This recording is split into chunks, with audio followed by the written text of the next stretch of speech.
She hadn't smiled in years, until the doctor walked in and said, "I remember you." The sentence hung in the dimness like a lit match, fragile against the steady chorus of machines. In room 312, the air smelled of bleach and cinnamon from the overstrong coffee someone had abandoned at the nurse's station.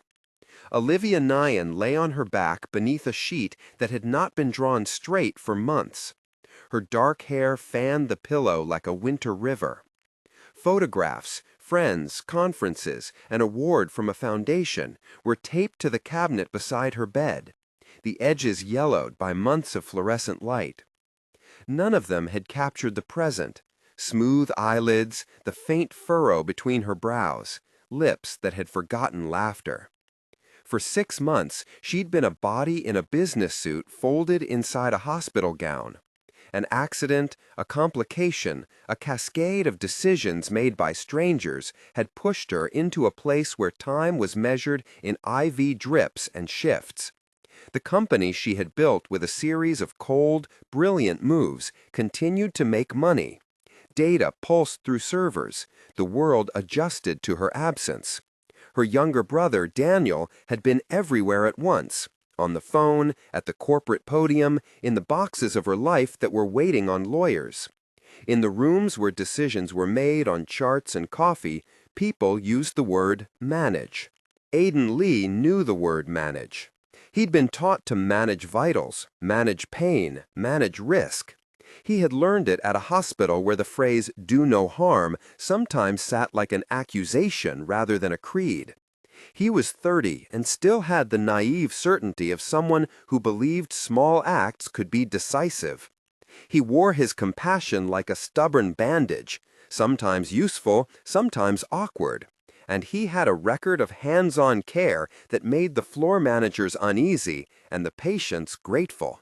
He was not the kind of physician who stood back. That morning he carried a pair of scissors in his pocket. Margaret told him not to. Margaret, who had been at the hospital since before some of the board members were born, preferred policies and paper trails. She had the posture of one who had survived 1,000 complications by deferring to committees. Her voice, thin with years of fatigue, said, "Aiden, we don't touch anything beyond the consult. Her orders are strict. Family signed off." Aiden had looked at the bandage wrapped along Olivia's throat. Neat, constricting, a collar that seemed to press not only on the skin, but on the life behind it. In the photograph taped to Olivia's cabinet, she was laughing, caught mid-gesture at a charity dinner. Hair pulled back, eyes bright. He could not accept the idea that a person who once laughed could be reduced to a face that did not change. To him, it felt like an injustice that wanted a remedy. "I can loosen it a fraction," he told Margaret, quietly but with an urgency that did not welcome debate. "Her neck, it's tight. It may be impairing comfort. We can do it carefully." "I won't change any orders. You'll be disciplined," Margaret said. "You know what the risks are." He did. He knew well the shape of risk in a hospital: lawsuits, a suspended license, a career folded away like a book no one wanted to read again. He also knew the shape of regret if he did nothing. He knelt by the bed and, apologizing to the sleeping woman as if someone could hear apologies across 6 months of stillness, he cut the bandage. The scissors slid through the fabric. It had been knit too tight for too long. The skin beneath was faintly indented. He eased the loosened cloth away with hands careful as a surgeon and kind as a gardener pruning a plant back from frost. For a long time, nothing happened. Machines printed steady lines, the oxygen saturations held, nurses moved around the room like a soft current.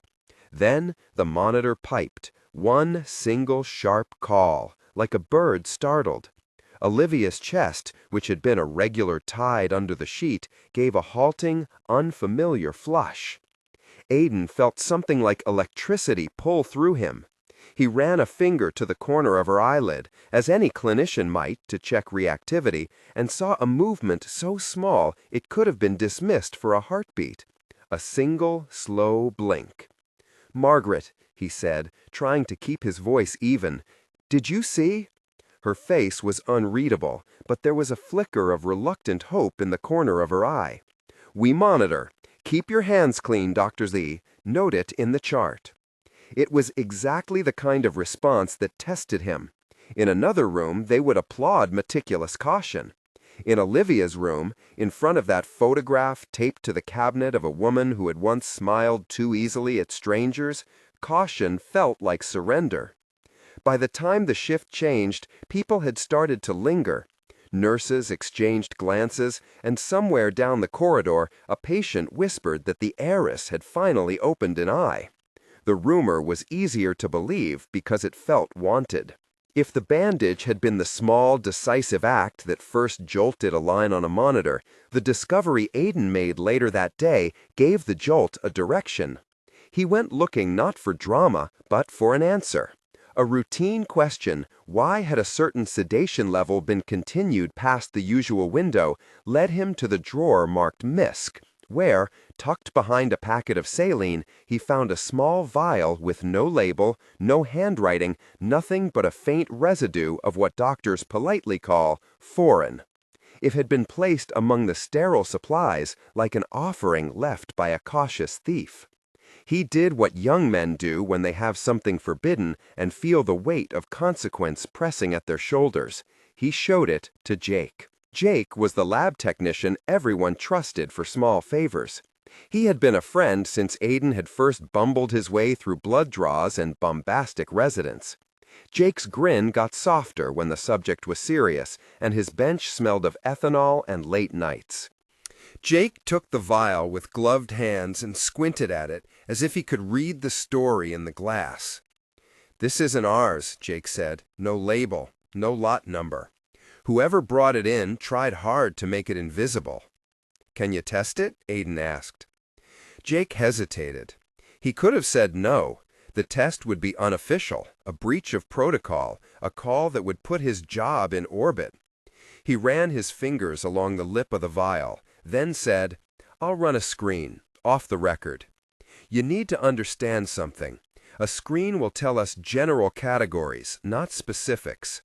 If it looks like something it shouldn't, you take that upstairs. You don't go rogue, Aiden." "I know," Aiden said. He did not know if he meant it for Jake or himself. He took the vial back, nevertheless. The demand the vial represented, the idea of a medicine administered in secrecy, was a stone that once dropped created concentric waves. The result was exactly what he feared, in the way that truth is always precise and devastating. The screen indicated the presence of a long-acting sedative. It did not tell them how it had been introduced or why Olivia had been kept at that level. It only offered the stark clinical fact. Continued sedation could explain a delayed awakening. Aiden felt the floor tilt under the weight of that fact. Questions arrived in a tumble. Who authorized adjustments? Who visited her alone in the middle of the night? Who had keys to the supply room? The hospital had processes, signed orders, time-stamped records, badge reads. Those processes protect, in theory. They also hide things in plain sight. He began to watch. There is a kind of seeing that feels like betrayal, where every hand that moves in the hospital is a possible lie, and every smile a camouflage. Aiden lingered by the security office, quiet in a chair meant for people who do not belong there. He asked for footage. The system was bureaucratic. The guard offered him a form. He sat through minutes of static and hallways illuminated by emergency lights and the gentle ballet of stretcher wheels.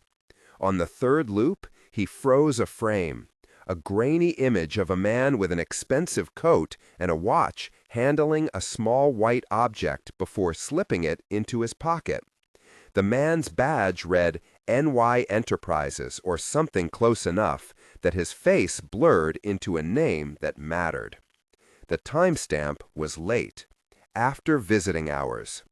He knew the man. Daniel Nyen had been everywhere where his sister's absence needed management. He had the trained smile of someone used to making public statements. In photographs of company galas and state dinners, he posed with hands steady on podiums. He was the face of stewardship. In practice, he was the beneficiary of being the steward. To find his hand in a security frame was like finding a stain on a letterhead, small and revealing. Aiden did not rush to confront. Confrontation needed evidence beyond a blurry frame. It needed corroboration. It needed the kind of care the law requires before a man can be accused. But each piece he collected felt like a prayer whispered to a blank wall. The vial, the off-record lab result, the badge reads, a nurse who took a personal call with a voice that trembled when Daniel's name came up. People moved around Olivia's life the way moths circle a light, constantly, urgently, as if proximity alone could alter fate. At the bedside, however, things were intimate and small. Aiden sat with Olivia for hours, in the way people do who have decided to keep silent company. He read to her in a voice more honest than speeches. Chapters from novels about the sea, essays about patience, the handful of letters he had found in the top drawer of her cabinet, notes from friends, a child's drawing, a postcard of a coastal town she had once loved. He spoke of ordinary things because ordinary things remained tethered to the person she had been. He told her about the ridiculousness of the hospital's coffee, about the way a sparrow nested in a crevice outside the window, about his mother's hands when she knitted. He asked questions and gave space for silence. The early exchanges were a code of glances and tiny movements. He taught her a simple system, 1 blink for yes, 2 for no. He avoided asking weighty legal or corporate questions. He asked whether she could feel her fingertips. He put her hand in his and asked if she loved the smell of rain. He never whispered more than a memory until he felt, with professional patience, that the woman before him was arriving back into her own body. The small moments added up. She began, over days, to respond with greater clarity, a finger tightening around his, a slack cheek that moved like a curtain in a draft. On a late Tuesday, when rain drummed a steady rhythm against the window pane and the fluorescents hummed at that frequency that made everyone feel tired and honest, she blinked once, then twice again when he said, "Aiden." It is possible the hospital had more people who were ready to file reports, to draw up incident logs, to write memos about unwarranted emotional attachments and professional boundaries. Aiden sensed the line behind him as if it were a physical rope. He kept one foot on the right side of it. He did not, at any point, use the code to manipulate a patient into consent. He kept his hands in view and his questions simple. The first words she made were not about him. "You," she whispered, more sound than language, and it was younger than any sound he'd heard in her room. For a moment, his world contracted. Everything else fell away, like the chairs and carts outside the glass. He leaned forward. His voice felt too loud in the hush. "Olivia," he said, because that name had been a chair he sat in for months. "Olivia, I'm Aiden. He stopped, because she used the blink system with the kind of slow precision people have when they are inventing their own grammar. 1 blink for yes, 2 for no. He held the chart of her life in front of him like a map he wanted to study delicately. She blinked once for the question he had not spoken aloud. "Do you remember me?" And something like an ache and a relief rose in him together. "I remember you," he said. He did not know whether it was the most improper thing he'd ever done to say it. He did not care. The contretemps of policy rules vanished under the thing that drew him forward, recognition. Saying those words made the room change shape. Her eyelids fluttered and the set of her mouth shifted, not into a practiced smile, but into something softer, less armor and more bloom. a muscle she had not used in a long time, his first justification for cutting a bandage, relaxed. The curve of her lips arrived as if remembering the motion of a memory. The smile was small. It was not a cinematic sweep, the kind that fixes everything at once. It was a private line, almost apologetic in its emergence, as if apologizing for having been absent for so long. For the first time in months, there was a softness in Olivia Nyen's face that felt like home. News of the moment spread like a rumor that turned into a slow, sensible headline. Patient shows signs of awakening. Phones buzzed. Staff who had been quietly keeping tally of incidents arrived with measured hope. Cameras were, discreetly, not allowed. The hospital administrator sent an email about confidentiality and HIPAA and the right to privacy. Lawyers wrote notes to themselves about what may or may not constitute negligence. Margaret folded her hands and let the small private ceremony of recognition go by. But later in the coffee room she told Aidan, with the brittle care of someone trying to temper praise, "You did what you thought was right, but there will be questions. Watch your back." He appreciated the warning as he had appreciated Margaret, a necessary salve. But for the moment he sat and looked at the face he had helped unpeel from months of stillness. He felt the old, tender, dangerous pulling towards someone whose life appeared fragile and who had been reduced to a patient, the physician's attunement to suffering. He steered the feeling into something less perilous, into patience, into presence, into the stubborn refusal to let authority drown a person who might be returning. In the days that followed, the small smile grew into a series of progress notes. She developed enough motor control to move her hand to her mouth when he offered a cup of water. She could squeeze his finger with rhythmic force. With the help of the speech therapist, her first word came out halting, Aidan. That word settled them both. For Olivia, it was an anchor in the storm of code numbers and names that had become her outer world. For him, it was permission to stay, a permission that demanded ethical vigilance. She had not been a person to him before the word. Now she had a voice. Now she had agency. And with agency came new, sharper anxieties.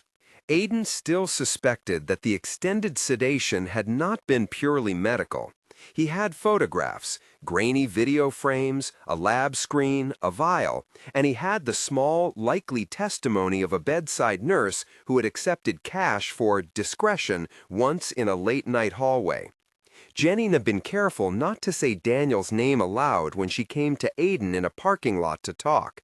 She used the word pressure, like someone using an umbrella in a storm. It wasn't that they wanted her asleep, Jenny whispered, the hospital lights making the parking lot look like an aquarium. It was that his plans worked better with her out of the room. He said things about stabilization. He had access. Her voice cracked and she swallowed. "You have to be careful, Dr. Lee." Careful was a mode he understood. He also understood courage and recklessness and the narrow line between them. He filed what he had into the small, organized folder in his mind, a pattern that needed a sequence of facts. The security footage had a hand. The vial had a signature of the kind of drug that silenced. A nurse had accepted money. The person who benefited had a badge. It was enough to make a case in a courtroom or to ruin a life in the press. Both outcomes required proof. At night, he sat by Olivia's bed after visiting hours, lights low, and watched her sleep like a person who had seen something sacred and fragile. He read letters to her that she could no longer sign. Sometimes she would open her eyes and follow the pattern of his voice. Sometimes she would smile without sound, as if remembering some private joke that did not need the rest of the world. "It hurts," she whispered once, the word a small, honest thing. It was not about physical pain so much as the pain of discovery, that someone had taken pieces of her life. She squeezed his hand, and the pressure was deliberate, a confirmation she could use.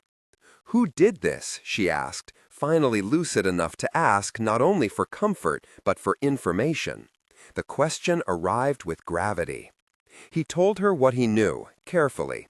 He described the frames, the vial, the lab screen. He did not leap to accusations. He named evidence.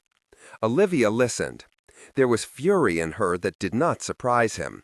There was also a precision in her anger he had seen before in boardroom tapes and speeches, an intelligence reconstituting like a machine whirring back to life. "This is my life," she said, "not a company, not a set of ledgers. People hurt me to gain the numbers on a balance sheet." She was not yet in a place to sign papers or to sit through depositions, but she was awake, which meant she could consent to conversations, to counsel, to the slow, righteous unearthing of what had been done. She asked for Rachel Kim's name, the only attorney whose ethics she trusted on the list her secretary kept, and demanded that calls be made in the light. Aiden, who had felt the tug of an investigation pulling him toward places where he could lose his license, listened to the command, aware that she had taken an action he could not. It felt like release. It also introduced danger. When the person who could legally move on your behalf asks to be allowed to do so, the stakes change. There would be subpoenas, press leaks, and men with power who had been trained to use proximity to silence. There was one more moment before the pattern of investigations could gather its full momentum. They had taught Olivia a way to speak with effort, letters on a board, syllables assembled like building blocks. Her voice was a soft thing with sand in it, but she used it to say things that mattered. She paused, the process of cognition rearranging itself like a puzzle. Daniel? The single name was a call and a condemnation at once. He had been counting the cost of courage. Standing outside the administrative offices, where the hospital's portraits of benefactors lined the walls like witnesses, Aiden felt the gravity of his choice. There were consequences to probing where few wanted probes. Margaret's warnings haunted him. So did the flash of a boardroom smile. He could be reprimanded, maybe fired, perhaps even sued. He could also, if he did nothing, be the silent witness to a theft of someone's life. He chose to stay. At the end of a long night, after Olivia had used the blink system to answer a set of basic questions, and after he had watched her mouth the name Aiden and then smile with a small, astonished softness that made the machine sound less forbidding, he climbed into his car and drove to Jake's apartment lab. The rain had stopped and the street lamps glittered. The city had that wet, reflective look of a place that had been washed and given a chance to show clean lines. Jake opened his door and, without ceremony, slid a thumb drive into his hand. On it were the raw frames, time-stamped and grainy, and the file of the off-record screen. "I did what I could," he said. "This isn't admissible in a court until someone signs a chain of custody, but it's enough to make questions." Aiden held the thumb drive like a talisman. He understood the calculus. Questions could become subpoenas. Subpoenas could become headlines. He felt, with a clarity that was both frightening and right, that the story was bigger than a hospital policy. It involved a family, a fortune, the uses and abuses of power. When he drove back to the hospital, Olivia was awake and listening to his footsteps through the thin walls. She turned her head toward the door as he entered, and, for a heartbeat, before the world had to be complicated by lawyers and cameras, she simply smiled. It was the smile the rumor had promised and he had dared to defend. It was small and private, but it altered the room. Nurses looked up, and something in their faces softened. Margaret stepped into the doorway, watched the exchange, and did not scold. For once, the presence of human connection seemed more important than a policy. There were, looming, longer and darker days. Daniel's hands were on many levers that had nothing to do with hospital care. He had motive, access, and the kind of American problem that had been polished by lawyers: plausible deniability. There were others, too. The small, quiet cadres of people who made living by making problems go away, who profited from a sleeping titan. Aidan slept less after that, or rather, he slept, but the shape of his dreams was a file he reviewed.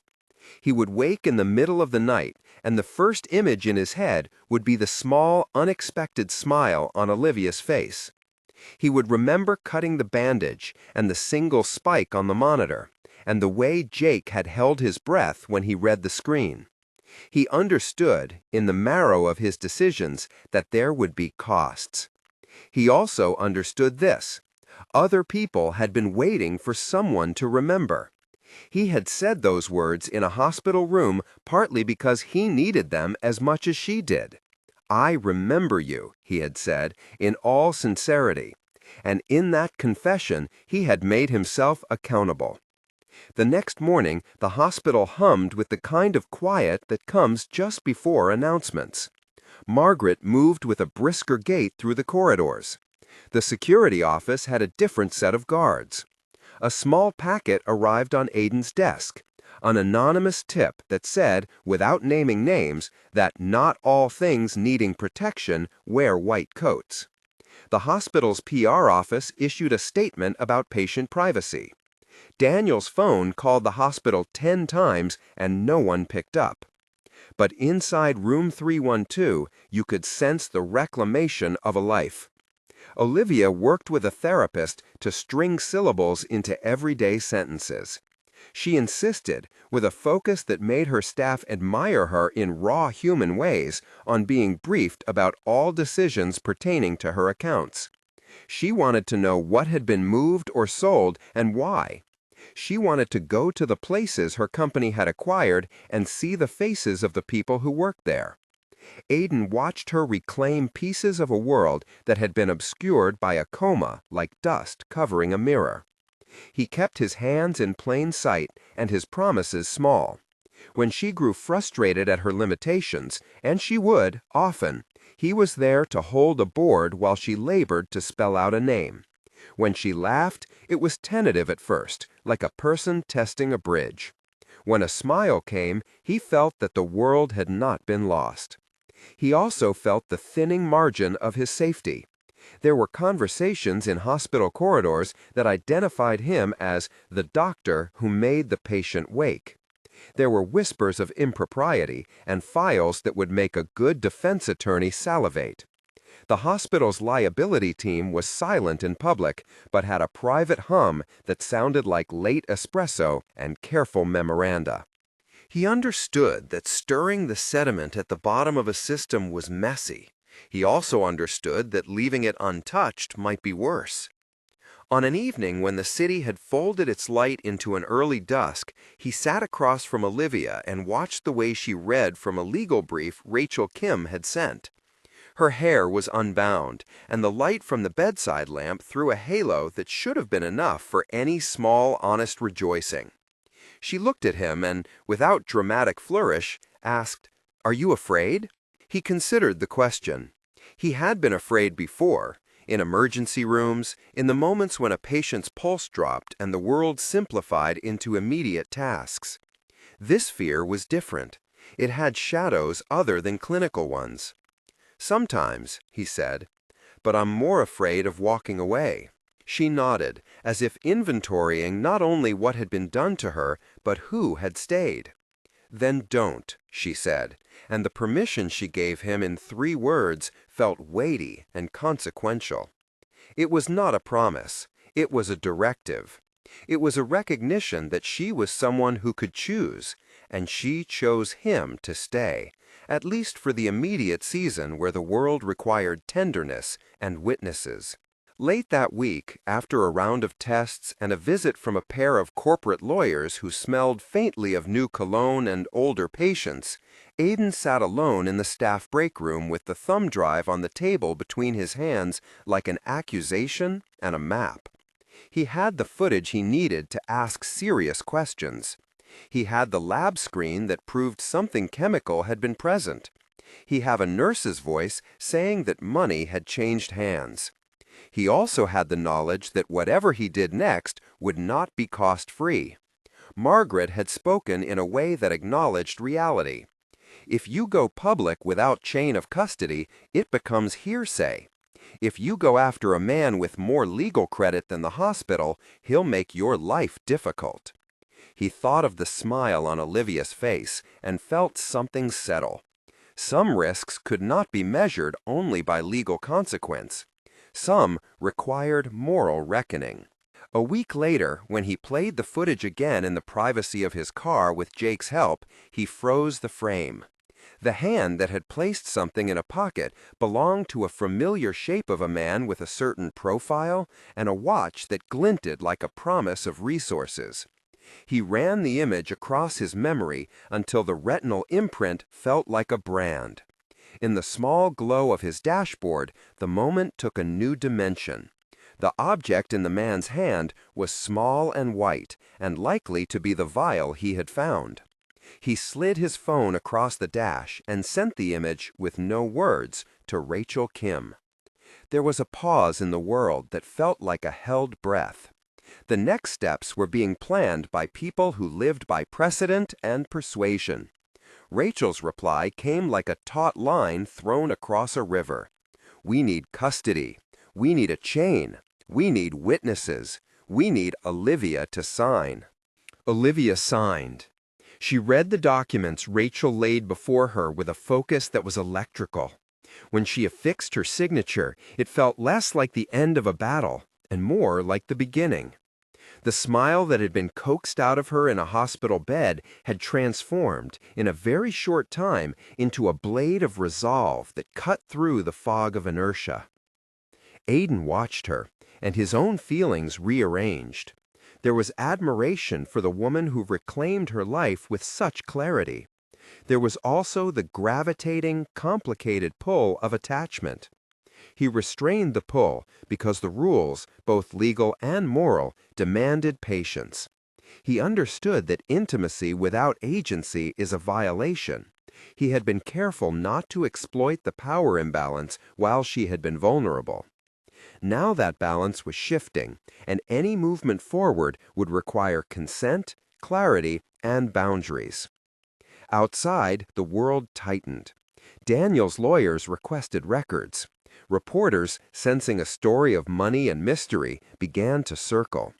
The hospital's public relations officer sent a carefully worded memo about patient safety and ongoing evaluation, while a local columnist wrote an op-ed about the fragility of power when it is concentrated in a single family. In the staccato of that noise, one clear line remained. Olivia had smiled, and that small act changed everything around her. For Aiden, the moment that defined everything was not the footage or the lab screen, but the quiet exchange that followed a late therapy session. Olivia had grown steadier with speech. She no longer depended wholly on the blink system. She had, with a deliberate swiftness that felt like grace, asked him about his childhood.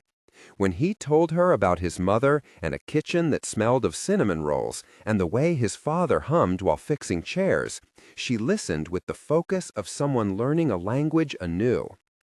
"Do you remember?" she began, and stopped, as if choosing how to place an old memory into a new context. She reached for his hand and, with strength that surprised him, squeezed it. He felt the squeeze as something more than gratitude. He felt, in that small contract between two palms, the mutual acceptance of a truth. They had become witnesses to one another. "Will you stay?" she asked. He considered the ethics as if they were a chart that needed to be deciphered. There was the cautionary line of hospital policies. There were the practicalities of careers. There was, more profoundly, the recognition that two people could, with mutual consent and clear-eyed boundaries, choose to build a life together from the wreckage of what had been taken. "I'll stay," he said, "if you want me to." She smiled again, and this time the room felt less like a hospital and more like a place where a life could be rebuilt, brick Between them, Olivia relearned speech and then how to hold a pen long enough to sign a paper. Aiden relearned how to sleep with worry, how to field the polite hostility of administrators and the blunt questions of lawyers, how to stand at a bedside and be both a clinician and a witness. Between them, in the margin of quiet hours, a tenderness grew that was careful of boundaries and clear about consent, never rushed, always checked, always named. If this moment is grabbing you and you want more stories like it, consider subscribing now. The legal work moved with the awful slowness of anything that wants to be right. Rachel Kim gathered the admissible pieces and stitched them into a case that could stand in a courtroom. The thumb drive had to be authenticated, the lab screen given a proper chain of custody, witnesses compelled to answer questions under oath. Rachel was relentless in the precise way of people who defend their convictions with law. She did not promise swift vengeance, she promised procedure and consequence. Jenny, the nurse who had taken money for discretion, was first among the hesitant witnesses. Confronted with the gravity of what she had done and with the images that suggested her silence had been bought, she folded and then offered the truth. Her voice was small when she told the courtroom about the late-night call, the envelope she had accepted, and the pressure that had come with it. It was not a dramatic confession in a single sweep, but a series of halting sentences that carried more weight because she had waited too long to speak. Jake provided the technical help without theatrics. He testified to the off-record screen and to the fact that the sample had indicated the presence of a long-acting sedative. He did not give names of chemicals or instructions. He said only what he had seen and how his conscience had pushed him to help. Aiden sat in the gallery when Jake spoke, palms pressed together in his lap, feeling each testimony like a stitch being set into place. Daniel's defense embraced plausible deniability. His lawyers painted him as a caretaker under strain, a man forced into decisions by the necessities of business. They spoke of complex boardrooms, of the need to stabilize assets, of frantic months where he had relied on experts. His charm, honed in press rooms and in philanthropic circles, was on display. The press fed on that tension. Images of Daniel at podiums balanced against still frames from late-night security footage. Olivia decided to testify. Her voice had texture and edges now, sometimes gravelly with exhaustion, sometimes crystalline with resolve. Sitting in the chair they had wheeled in just inside the defense table, she refused to be made a spectacle. She spoke like someone who had been absent and then returned to inventory the theft. "They took time from me," she said. "They took choice. I woke up to find parts of my life moved without my permission. That is theft." Crafted the questions in a way that made it impossible for the jury to evade the moral dimension. Who benefited? Who had access? Who stood to gain from a sleeping owner? Daniel's alibis had holes. His late-night visits in the security footage could not be explained away by a single sentence about concern. The phone logs showed movements and calls that sought to create distance and then influence. Witnesses who had once been shielded by the gloss of corporate privilege now offered names.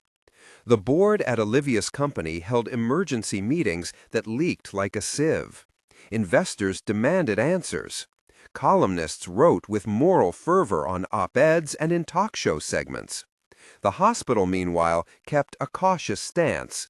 An institution must protect itself in public while investigating its own, and the legal team balanced the need for transparency with liability. Aiden received a formal inquiry about his unauthorized change to Olivia's dressing. Margaret's caution was not forgotten. He accepted the reprimand without bitterness. He knew the consequences of his act and would accept them if that was what it took. The reprimand did not lessen him in Olivia's eyes. If anything, it confirmed what she had chosen to trust. One late afternoon, as rain skittered against the courthouse windows and lawyers spoke in low voices in the halls, the stakes escalated in a way none of them had planned for.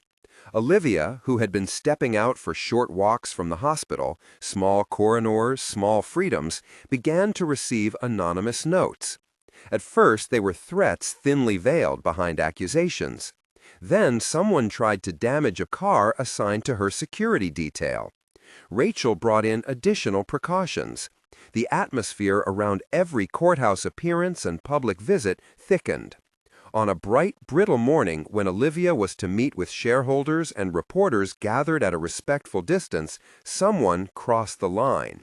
A man surged from a crowd beyond the barricade, pushed past a camera operator, and lunged with a violence that had no language for corporate necessity. Security moved, but in one of those seconds that condense time, he reached Olivia. He carried something blunt and crude. By the time Aiden saw him, muscle memory had already decided. Aiden had not planned to be her bodyguard. He had planned to be her witness and friend. But the sight of that hand reaching for her was a particular kind of permission that required no board sign-off. He stepped forward and pulled her back. There was a scuffle, a flash of metal, and then a short, brutal sound. A bullet found Aiden's shoulder. It was not a clean, cinematic wound, but a jagged, painful disruption that sent him to a knee as security dragged the assailant away. Olivia fell into a tangle of coats and arms, her face white and stunned. Then, leaning to help Aiden, crawled toward cover. He tasted copper and panic, and then the small, astonishing steadiness of being alive for someone who had chosen to live. The paramedics were fast. The crowd was louder.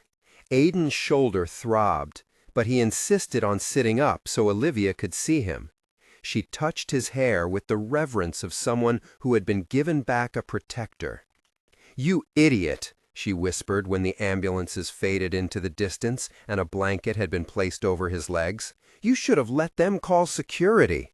"I couldn't," he said between breaths. "Not when you were—" "When I was awake," she corrected, "which is why I need you alive." His wound was not fatal, but it was a wound that required repair and convalescence. He was hospitalized for a few days, under the careful charge of surgeons who did their jobs without narrative flourish. During the recovery, Olivia sat by his bed, tracing the curve of his jaw with a hand that had learned precisely where to be helpful and where to be gentle. The press narrative, hungry for melodrama, called the incident a sideshow of passion, insinuating impropriety. Others called it bravery. Rachel called it a reminder that power courts danger, and that the law sometimes only speaks after blood is spilled in public. At trial, the attempt on Olivia's life became one of many indices of motive. It did not, however, change the essential burden. The prosecution still had to show that Daniel and his associates had conspired to keep her sedated for their gain. The attempt outside the courthouse complicated the defense's narrative and made the jury more attentive to questions of access and motive. Evidence unfolded in the courtroom, email metadata showing who had authorization to override sedation orders, security logs that correlated Daniel's comings and goings, and testimony from staff who had seen suits arriving late at night. The defense offered alternative explanations: clerical error, overworked staff, but the pattern, when assembled, looked less like negligence than like design. On the stand, Olivia's voice carried the weight of someone who had been robbed of months and then recovered them with a clarity that was at once cold and luminous. She let the jury see the person behind the corporate image, someone who loved small things, who kept postcards in drawers, and who cared about whether employees received fair wages. She spoke of being kept in the dark, of waking and finding change made without consent. When she described the small smile that had returned to her face the first night she recognized Aiden, she did not let it be turned into a weapon. She said plainly, "He stayed. He saw me as a person when I was reduced to a file. I needed witnesses. I needed someone to remember me." The verdict came after days of testimony and weeks of anxious waiting.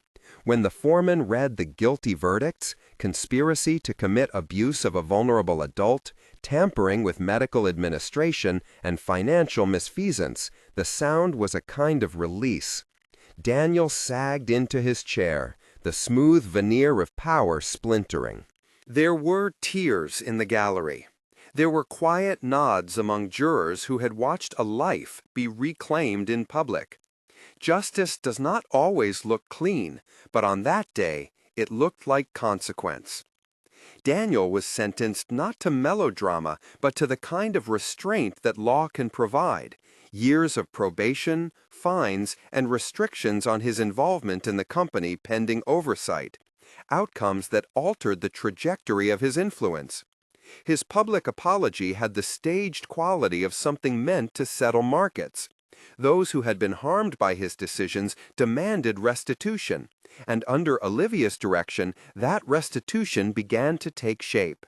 Her company would be reorganized, oversight committees would include independent voices, affected employees received settlements as part of an effort to repair harm. The media, which had circled like vultures and then like celebrants, shifted its tone. There were columns that condemned the way wealth can obscure humanity. There were talk shows that debated the ethical line between caregiving and self-interest. But among the din, the narrative that mattered to Olivia was quieter. She stood at Aidan's bedside after he was released from the hospital. His arm was wrapped. He moved with the slow, steady care of someone rebuilding muscle and nerve. She took his hand, and the two of them, scarred and steady, found laughter between them again. They planned a press conference, not to perpetrate a spectacle, but to set a boundary. Olivia spoke to the cameras with the clarity of a woman who had learned where power ends and responsibility begins. She named the people who had stayed: Rachel, Jake, Jenny, and a handful of nurses who had quietly insisted on truth. She named Aidan not as a trophy, but as a witness. "He remembered me," she said, and in that sentence she affirmed both the human and the ethical stakes. After the press conference, when the reporters had filed their pieces and the world turned to its next outrage, Olivia began dismantling parts of the machinery that had made her a target. She restructured board power to prevent a single person from holding coercive sway. She redirected a portion of her wealth into a foundation focused on medical accountability and community health care. She seeded the fund that would eventually become the Nyen Lee Community Clinic, an explicitly named gesture that acknowledged both the debt she felt and the partnership she had chosen. The philanthropy was not grandstanding. It was a direct response to the hollow ways wealth can isolate and the practical need to give back. There were personal reckonings as well. Olivia and Aidan navigated the immediate and awkward logistics of moving from hospital to life. Dates were simple and deliberate at first: coffee in a small cafe where the staff knew neither of them, a walk through a city park where they paused to watch a dog race with ridiculous joy. They learned how to speak about the future without collapsing under the weight of what had happened. They also had to manage public curiosity, the occasional headline that tried to turn them into a scandalous romance, and the more pernicious insinuations that their connection had been opportunistic. Olivia, who had the experience of being read as a symbol rather than a person, anticipated these narratives and refused them at every turn by acting with clarity. She referred to Aidan as a caretaker, then as a friend, then as a partner, each word chosen with care. The hospital's inquiry into Aidan's bandage cutting resulted in a letter of reprimand and a temporary suspension from certain supervisory duties. It was an administrative measure that recognized both the breach and the fact that his action had arguably saved a life. He took it without resentment.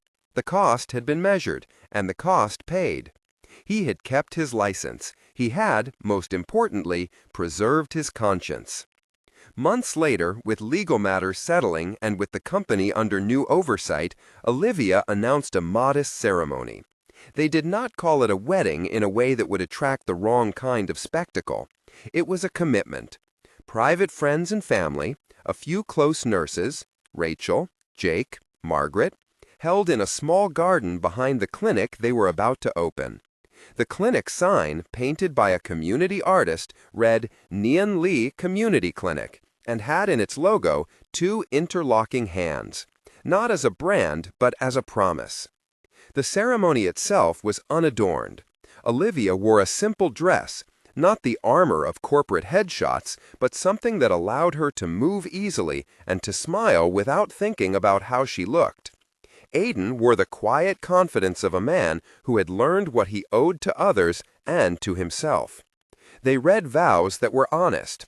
She promised to honor the space between her past and her future. He promised to guard the line between care and control. They spoke about consent and autonomy in a way that made the guests laugh and then fall silent, because it was both funny to make a vow about something as basic as consent and necessary to declare it. The clinic opened on a damp spring morning. It was modest, with a waiting room that had been painted a warm human color. There were exam rooms with clean light, receptionists trained to handle people with dignity, and a sliding scale payment system that meant even people without insurance could be seen. Olivia and Aiden cut the ribbon together, careful not to make a spectacle of themselves, and then walked the rooms. Olivia paused at a small hand-drawn thank you note on the bulletin board from a mother whose child had been seen for a persistent cough. The note was the kind of thing money can't buy: gratitude in chalk and crayon.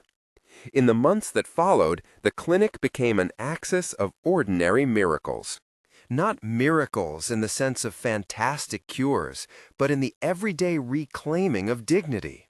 A nurse who took the time to explain a treatment plan, a social worker who found housing for a patient, a volunteer who taught nutrition classes.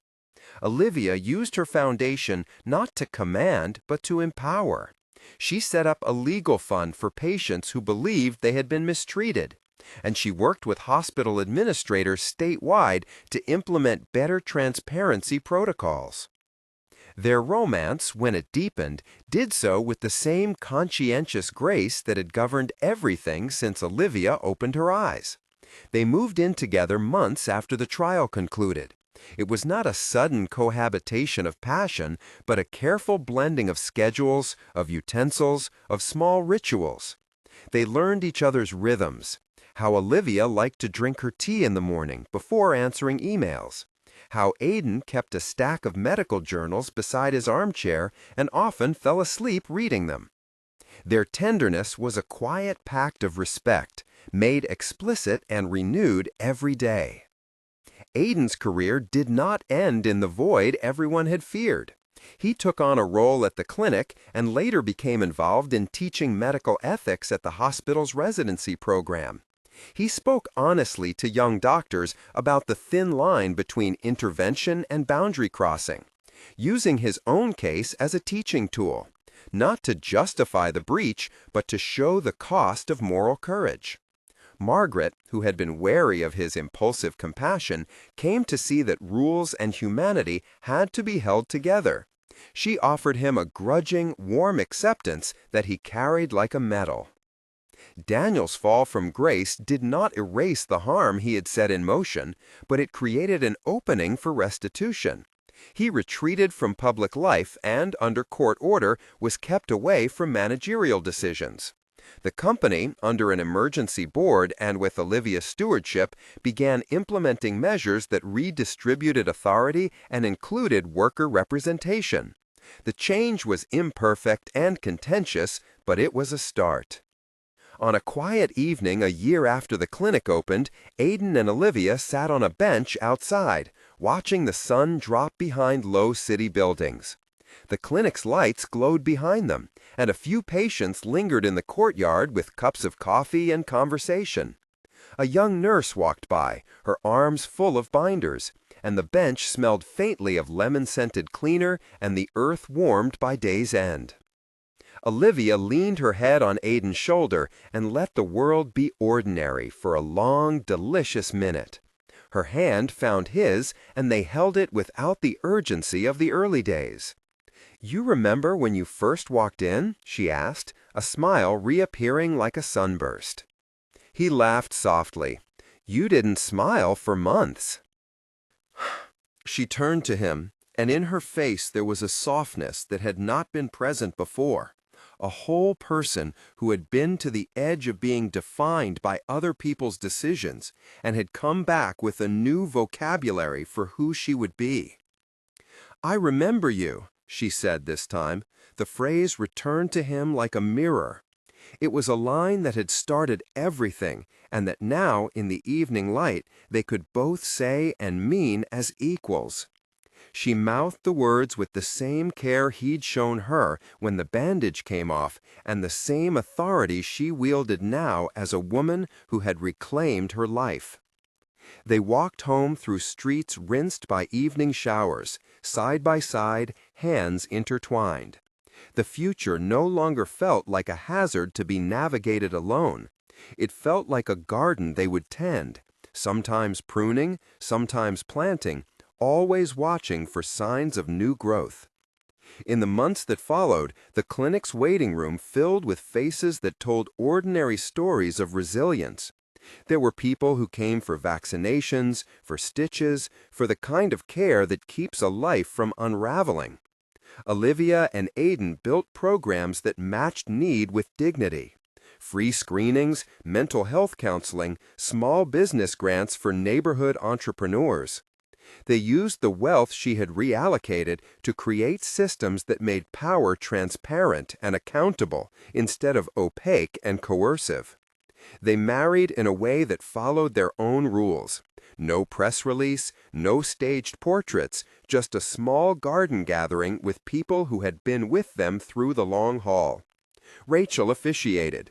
Jake stood in the front row with a proudly ridiculous tie, and Jenny, who by then had become a vocal advocate for better nurse protections, read a poem about the quiet courage of ordinary people. The years did not dissolve trauma or erase the memory of what had been taken, but the arc of their lives bent toward repair. Olivia's smile, which had been coaxed back into existence by a young doctor who insisted a bandage be loosened, became a small public symbol of what can happen when someone refuses to reduce a person to a file. It was not a single moment frozen in amber, but a series of decisions: to seek truth, to hold people accountable, to rebuild with humility and generosity. One evening, at the Nyen Lee Community Clinic's 5th anniversary, Aiden stood by a wall lined with photographs: mothers holding newborns, a boy waving with a cast on his arm, a volunteer teaching a sewing class. The photograph that had once been taped beside Olivia's hospital bed hung in a corner, a reminder of the woman who had always been more than the suit she had worn to business deals. Olivia found him in the crowd and slipped her hand into his. "Do you ever regret it?" she asked, not with accusation, but with the curiosity of a person examining the map of their own life. He looked at the faces around them, at the small gallery of people whose lives had been steadied by a clinic that would not have existed without that first, rash act at a bedside. He thought of Jake's thumb drive and of Rachel's meticulous questions, of Jenny's confession, of Margaret's cautious heart. He thought of the cost and the gift. "Sometimes I think about the line I crossed," he said gently, "and sometimes I think about the line I had to step over to remember you. Mostly, I think about how fragile the world is and how many people it takes to hold it together." Olivia smiled, a calm, sustained smile that reached her eyes and made them crinkle in a way photographs would capture for a long time. "Then let's keep holding it together," she said. They closed the clinic that night with a small celebration. Staff lingered to cut the cake, to tell stories of patients saved, not by extraordinary medicine, but by ordinary care. The evening sky darkened into an indigo that felt like a shawl, and a thin crescent moon rose over the city, a quiet witness. On the walk home, Aiden and Olivia paused at the park bench they favored. The city lights threw a soft glow across the pavement.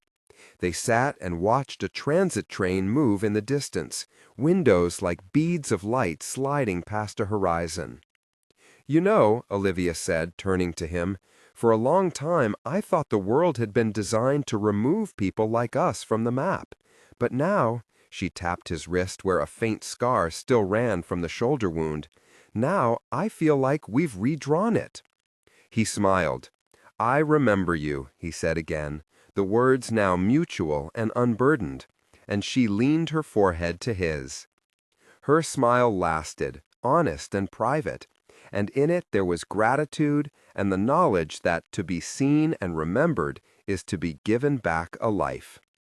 Around them, the city breathed and moved and waited for the next morning. They sat together in the dark, hands entwined, and in the small private light between them, the long silence that once defined Olivia's face had finally been filled. If you found this story meaningful, subscribe for more stories about people who choose courage over comfort and rebuild lives with tenderness and justice.